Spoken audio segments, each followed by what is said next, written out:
Assalamu alaikum wa rahmatullahi wa barakatuh. Il y a des vérités qui ne frappent pas doucement. Elles secouent le cœur.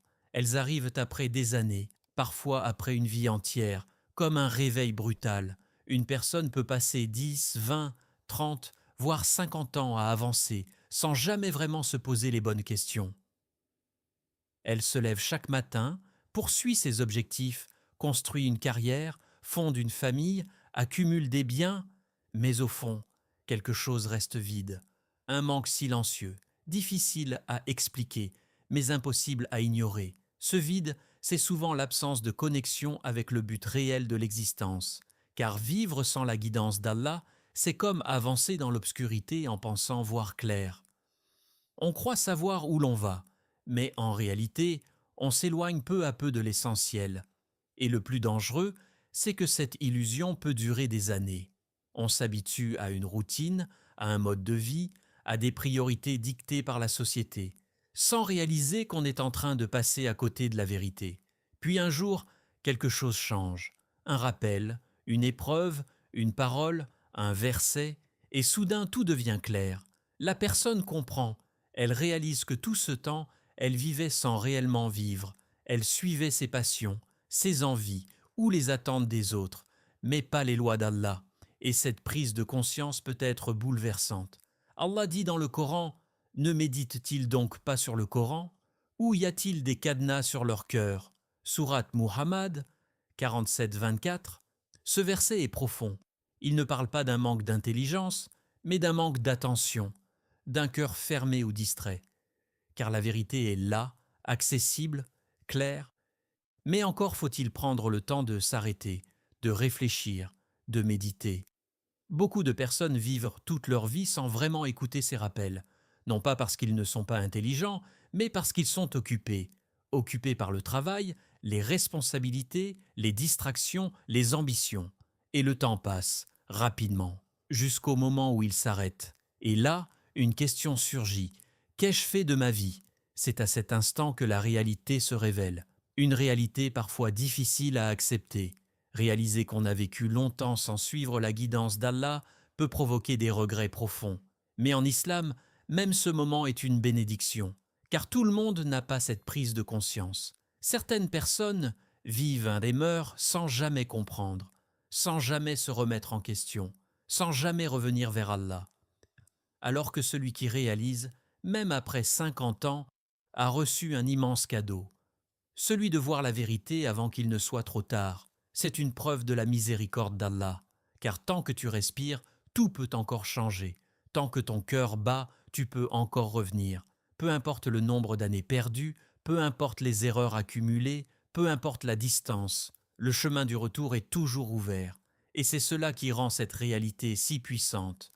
Oui, il est douloureux de se rendre compte tard. Oui, il est difficile de regarder en arrière et de voir les années passées loin d'Allah.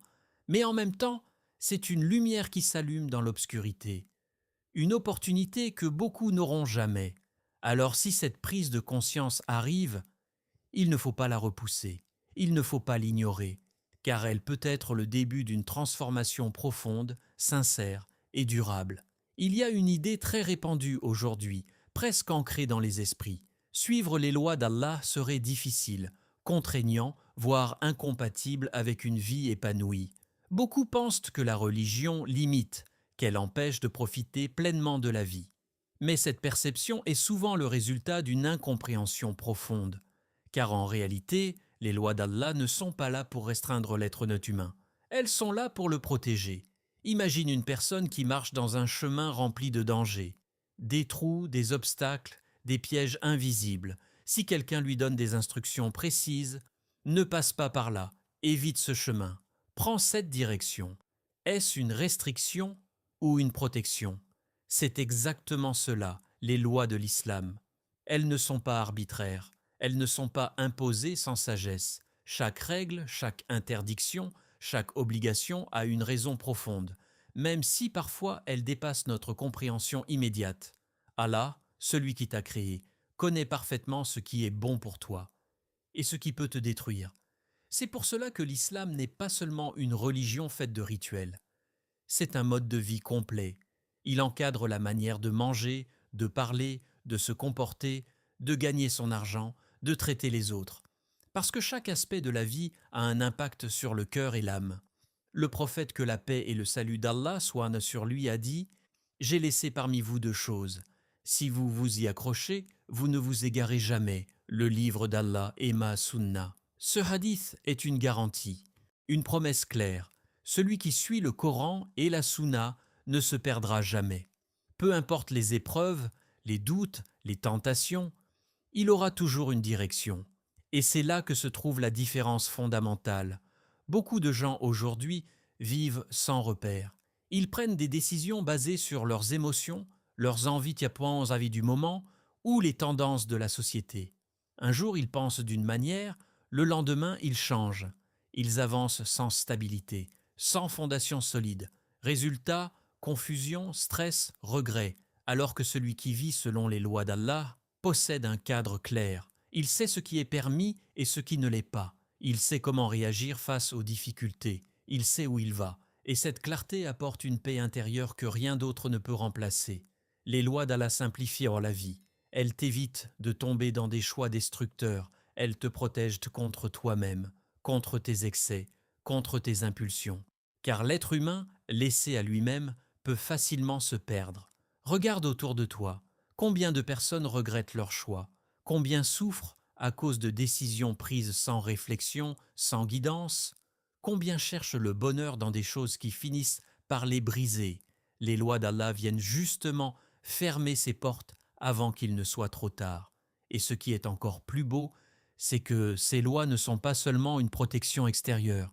Elles transforment l'intérieur, elles purifient le cœur, renforcent la foi et créent une connexion constante avec Allah. Celui qui prie régulièrement, qui évite l'illicite, qui agit avec sincérité, ressent quelque chose de différent. Une tranquillité, une stabilité, une lumière intérieure. Ce n'est pas une théorie, c'est une réalité vécue. Au début, certaines règles peuvent sembler difficiles, mais avec le temps, elles deviennent naturelles, puis elles deviennent indispensables, et enfin, elles deviennent une source de paix, car au fond, le cœur humain a besoin de guidance, il a besoin de vérité, il a besoin d'un cadre divin pour s'épanouir pleinement, et ceux qui comprennent cela réalisent une chose essentielle. Suivre les lois d'Allah n'est pas une contrainte, c'est une libération. Nous vivons dans une époque où tout va vite, trop vite.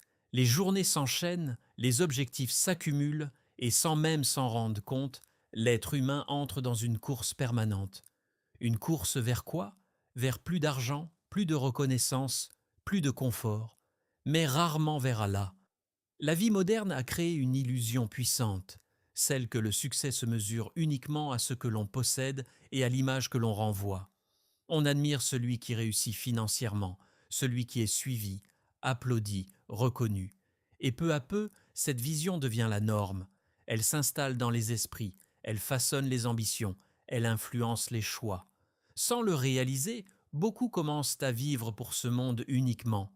Ils se lèvent en pensant à leur travail, passent leur journée à poursuivre leurs objectifs matériels et terminent leur journée épuisée, sans avoir pris un moment sincère pour se reconnecter à Allah.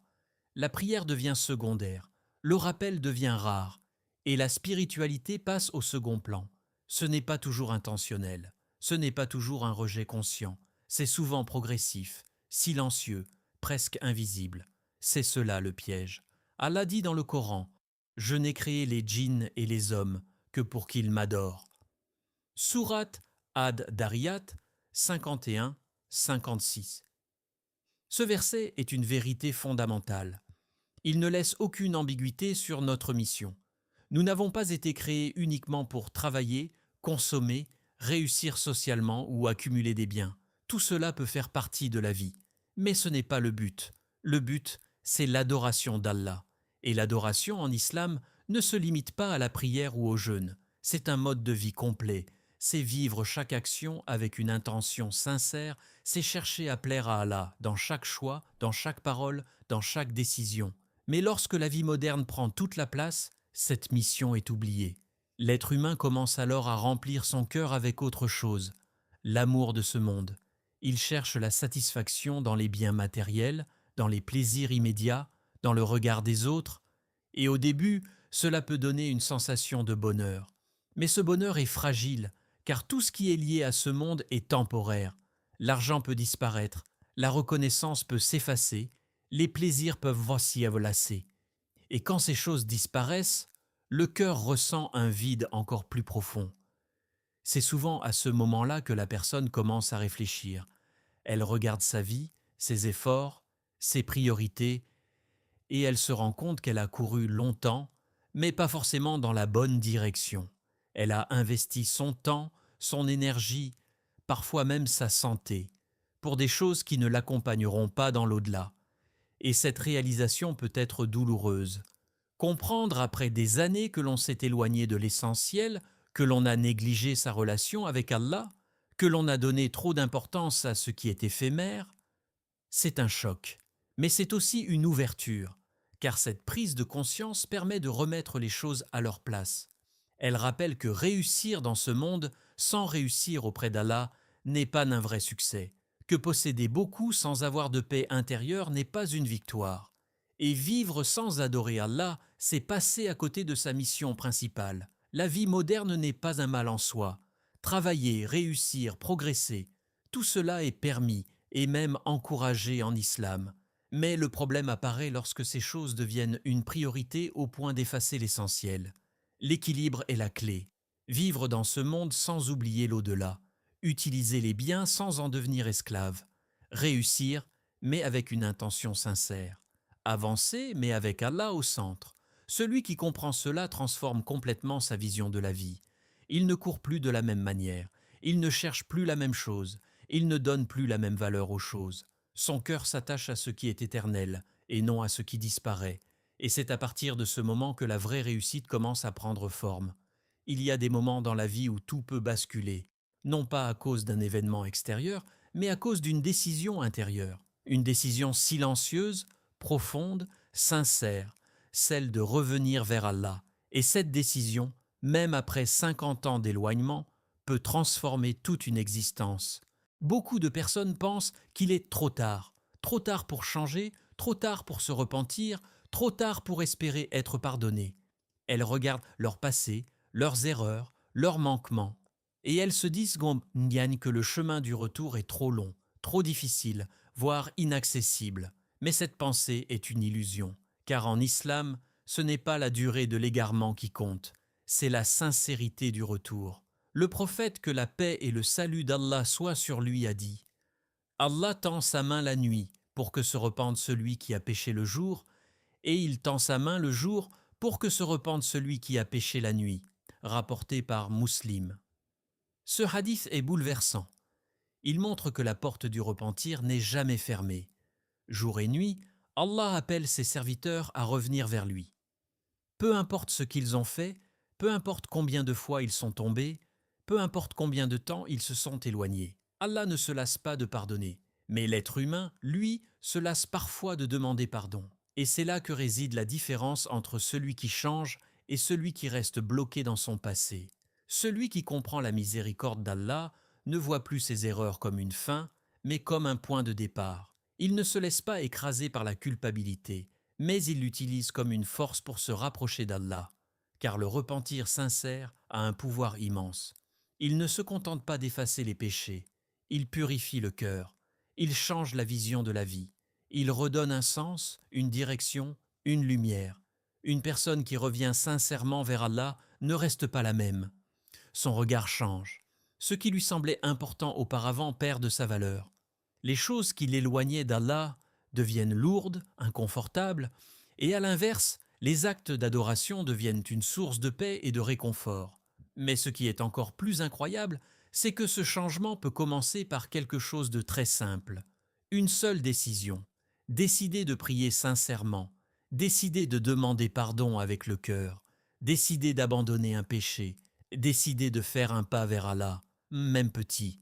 Et ce petit pas peut ouvrir une porte immense, car Allah ne regarde pas la quantité, il regarde la sincérité.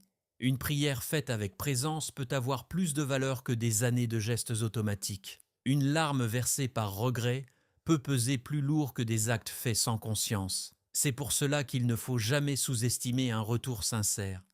Même si une personne a vécu longtemps dans l'insouciance, même si elle a accumulé des erreurs, même si elle pense être loin, tout peut changer en un instant, car Allah est proche, plus proche de ce que l'on imagine. Et lorsqu'une personne revient vers lui, Allah l'accueille, pas avec reproche, mais avec miséricorde, pas avec rejet, mais avec amour. Le repentir n'est pas seulement un acte, c'est une rencontre entre le serviteur et son Seigneur, une rencontre remplie d'espoir. Alors oui, 50 ans y sembler longs, mais face à l'éternité, ce n'est qu'un instant. Et ce qui compte réellement, ce n'est pas quand tu commences, mais comment tu termines. Celui qui termine sa vie en étant proche d'Allah a réussi, peu importe son passé. Et celui qui décide aujourd'hui de revenir vers Allah a déjà commencé à transformer sa vie, même s'il ne s'en rend pas encore compte. Aujourd'hui, le mot liberté est souvent mal compris. On l'associe au fait de faire tout ce que l'on veut, sans limite, sans contrainte, sans règles. On pense que plus une personne suit ses désirs, plus elle est libre.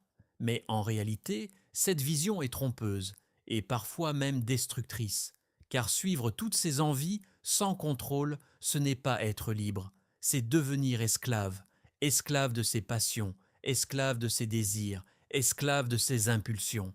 Une personne qui ne se fixe aucune limite finit par être dirigée par ses émotions, par ses envies du moment, par les tentations qui l'entourent. Et cela ne mène pas à la paix, mais à l'instabilité.